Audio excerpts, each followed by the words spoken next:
Daddy shark, Daddy shark, Daddy shark.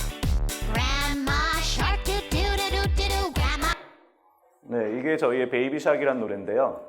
이 노래는 사실은 저희가 베이비샥이라는 2D 애니메이션을 만들고 그 뒤로 만든 노래예요. 그런데 제일 처음 만든 노래는 뷰수가 아직 10억 뷰가 안 넘었거든요. 그런데 어떤 일이 있길래 베이비샥 댄스는 40억 회가 되고, 그리고 더 먼저 만든 거는 오리지널은 더 숫자가 작을까? 여기 이 속에 숨어있는 마케팅이나 혹은 약간의 테크 혹은 사이언스는 뭐가 있을까에 대해서 좀 같이 얘기를 나눠보려고 합니다. 저희는 원래 동요 만드는 것부터 시작을 했어요. 정확하게 얘기하면 저희는 2010년도에 회사를 창업했고요. 2010년도에 3명이서 회사를 만들었습니다. 그때는 회사 이름이 스마트 스터디였고, 지금도 스마트 스터디이긴 한데요. 제일 처음에 저희가 하고 싶었던 거는 그 스마트폰이나 아니면은 태블릿을 통해서 이렇게 공부할 수 있는 온라인 플랫폼을 만드는 게 목표였어요. 그래서 스마트폰에서 공부할 수 있는 거를 만들자. 그래서 회사 이름이 스마트 스터디였는데, 저희 한 1년 반 동안 한 15명이서 계속 투자하고 개발하고 아이디어 내면서 앱을 만들었는데, 실제 그의 반응이 너무 안 좋은 거예요. 왜 안 좋았을까를 지금 복귀해 보면 한 2-3가지가 있었던 것 같아요. 첫 번째는 2011, 2년에는 지금처럼 태블릿이 많이 팔리지 않았던 것 같아요. 첫 번째는. 그러니까 저희는 시장이 저희 머릿속에는 있다라고 생각을 했지만 실제 정말 판매 대수를 보면 그 시장은 형성되지 않았게 첫 번째인 것 같고, 두 번째는 스마트폰을 엄마들이 가지고 있긴 하지만 그거를 애들한테 주는 거는 상당히 어려운 거라는 생각을 그때 못했어요. 그러니까 TV, 컴퓨터도 애들한테 보여주지 않는데 하물며 초등학생 혹은 미취학 아동들한테 스마트폰을 30분, 1시간 맡기는 거는 생각보다 쉽지 않다.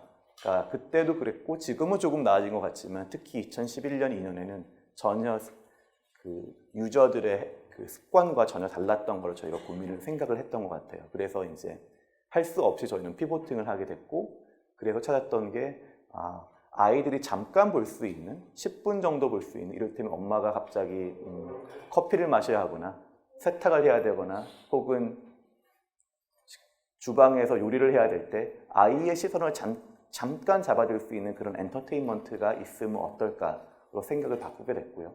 그렇게 시작한 게 핑크퐁이라고 보시면 돼요. 첫 번째 가장 큰 거는 소셜미디어의 덕을 가장 많이 본 것 같아요. 구체적으로는.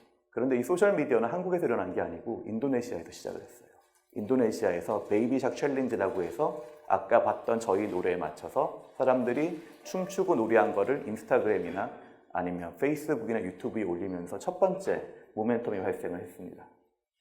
그게 2017년 8월 정도 되는 것 같아요. 그리고 두 번째 모멘텀은 아까 앞에 보셨던 제임스 코든이나 셀린 디옹이나 그런 데서 미국이나 영국의 셀럽들이 저희 거를 채택을 하면서 커버하면서 한 번 더 점프가 일어났고요. 세 번째는 그거를 보고 나서 이제 미국 주변에 있는 국가들, 멕시코나 아니면은 중동에서도 따라하면서부터 계속 지금까지 붐이 이어지고 있습니다. 그리고 두 번째는 아까 제가 제일 처음에 저희는 먼저 애니메이션을 첫 번째를 만들고 그리고 그다음에 되게 베리에이션을 많이 만들거든요. 그런데 왜 댄스가 아이들이 나보다 춤추는 게 조금 더 많은 뷰수를 얻었지? 라는 거에 대해서 한참 고민을 하다가 저도 좀 사이언스 같은 걸 찾았던 것 같아요. 그러니까 노래를 들을 때 단순히 노래를 듣는 게 아니라 몸을 같이 움직이고 나면 머릿속에서 노래 생각이 더 많이 난대요. 일종의 기억력 증강이 되는 거죠. 그리고 저희 아까 베이비샥 노래 처음에 몇 분 잠깐 들으셨지만 항상 되게 단순하잖아요. 베이비샥 나오고 다 뒤에 뚜루루루 나오고 엄마 나오고 아빠 나오고 할머니 나오고 계속 반복이 많은데 약간 그런 거 같잖아요. 아리아리랑이나 아니면 고려가요의 얄리얄리 얄라셩 같은 느낌? 아이들이 저희의 메인 타겟이기 때문에 너무 가사가 복잡하면 기억하지 못하는 거죠. 그래서 후렴구를 재미있게 마치 K-팝에서 반복하듯이. 그리고 세 번째는 플랫폼에 어떻게 올라타냐의 문제 같아요. 저희가 창업을 만든 게 2010년이라고 했는데 2010년이 아마 한국에서 거의 최초로 아이폰을 제대로 쓸 수 있었던 타임 같아요. 그래서 아이폰 같은 경우는 지금이야 너무나 흔하지만 그 당시에는 정말로 심리스하게 24시간 7데이 쓸 수 있는 휴대용 컴퓨터여서 그러면은 기존에 못했던 사업을 할 수 있겠다라고 생각을 했었고 최초에는 앱을 통해서 저희의 영상을 배급을 했고요. 저희 영상 스타일은 아까 보시면 이런 식이에요.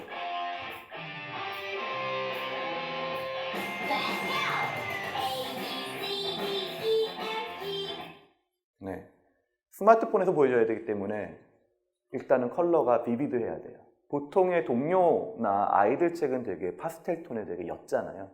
근데 저희는 오히려 그거와 반대로 스마트폰에서 아이들의 눈을 끌어야 되기 때문에 가능한 이렇게 밝은 톤으로 썼고요. 두 번째는 화면이 작으니까 움직임은 당연히 더 커져야 돼요. 기존의 영상에 비해서.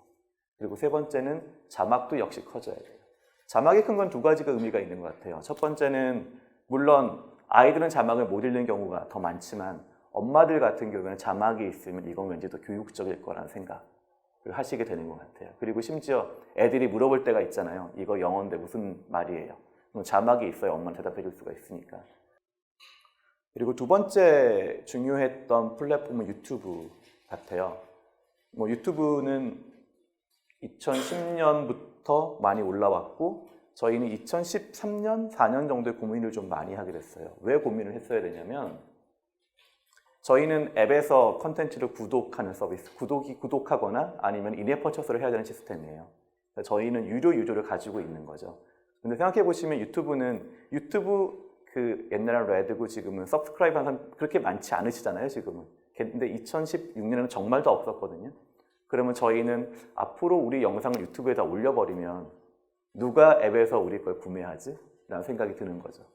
근데 한편으로는 나 유튜브 점점 많이 보고 미국에서는 대세가 이미 앱을 다운받는 거에서 유튜브로 넘어갔는데 우리가 유튜브를 올리지 않으면 우리한테는 여러 가지 문제점이 있잖아요. 이를테면 누군가 저희 거를 몽땅 올리고 이거 내 거야 라고 저작권을 우길 수도 있는 거고 그리고 문제는 전 세상에 동요를 만드는 회사가 저희밖에 없는 게 아니잖아요. 그럼 그들이 먼저 유튜브에 올려버리면 채널을 만들면 유튜브 같은 경우에는 그 알고리즘이 개인이 하는 게 아니고 전부 다 기계가 하는 거거든요. 기본적으로 구독자가 많고 노드가 많은 노드에 더 집중되는 경향은 확실히 있는 것 같아요. 그래서 후발자로 들어가면 도저히 승산이 없겠다라고 생각을 해서 저희가 매출이 나오고 있음에도 불구하고 그러면 영상을 모두 유튜브에 풀어올자라고 생각을 했습니다.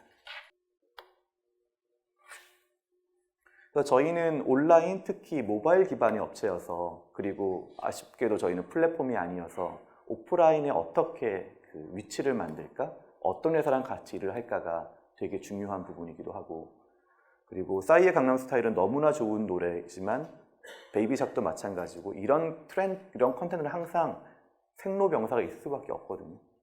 그러면 저희는 어떻게 하면 저희의 생명력을 길게 가지고 갈까? 그렇다면 어떻게 하면 외부의 다른 컨텐츠와 협력을 해서 또 다른 재미를 만들어줄까?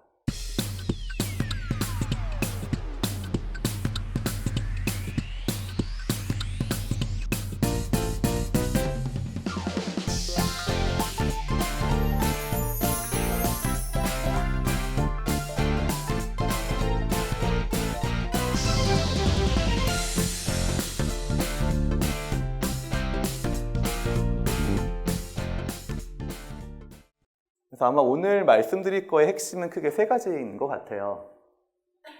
첫 번째는 얼마나 잘 적응하고 그리고 내가 가지고 있는 성공 요소를 한번 잡으면 빨리빨리 실행할 수 있을까? 이런 게 첫 번째인 것 같고요. 두 번째는 예측할 수 없는 환경에서 내가 잘할 수 있는 브랜딩에 조금 더 집중을 해야 된다인 것 같아요. 마치 유명한 감독이 나오면 이를테면 박찬욱 감독이 영화를 만들거나 봉준호 감독이 만들면 믿고 보잖아요. 믿고 보는 사람들을 어떻게 만들까가 두 번째 중요한 것 같고요. 그리고 세 번째는 내가 가지고 있는 컨텐츠 아니면 내가 가지고 있는 도메인에 그치지 말고 이런 것들 다른 제3자와 합쳐서 어떻게 네트워킹해서 더 나은 거를 끄집어낼까인 것 같아요. 하면 정말로 지금 기존의 성공 공식에 머물지 말고 얼마나 더 유연하게 조직을 만들 수 있을까인 것 같고요. 두 번째는 여러 가지 중에서 내가 가장 잘할 수 있고 지금 해야 되는 것, 거기에 집중하면 좋겠다인 거고요. 세 번째는 특히 저희 회사 같은 경우에는 타겟이 아기들과 부모님이잖아요. 그래서 어떻게 하면, 그리고 제 3자인 다른 업체와도 어떻게 프렌들리하게 잘 보낼 수 있을까인 것 같아요. 그래서 베이비샥은 지금은 다음 단계를 준비를 하고 있어요. 아까 말씀드린 것처럼 모든 컨텐츠는 그 연한이 있잖아요. 근데 오래가는 컨텐츠의 힘은 사실은 이야기가 더 필요해요. 네, 그래서 이제 베이비샥은 TV 시리즈, 그리고 장기적으로는 어떻게 극장용 애니메이션을 만들 수 있을까에 대한 준비를 해보고 있습니다. 그래서 대략 제가 준비한 건 여기까지고요. 아마 질문 있으신 분들은 물어봐 주시면 네, 제가 공개할 수 있는 범위 내에서 충실하게 답변해 드리겠습니다. 긴 시간 들어주셔서 감사합니다. 고맙습니다.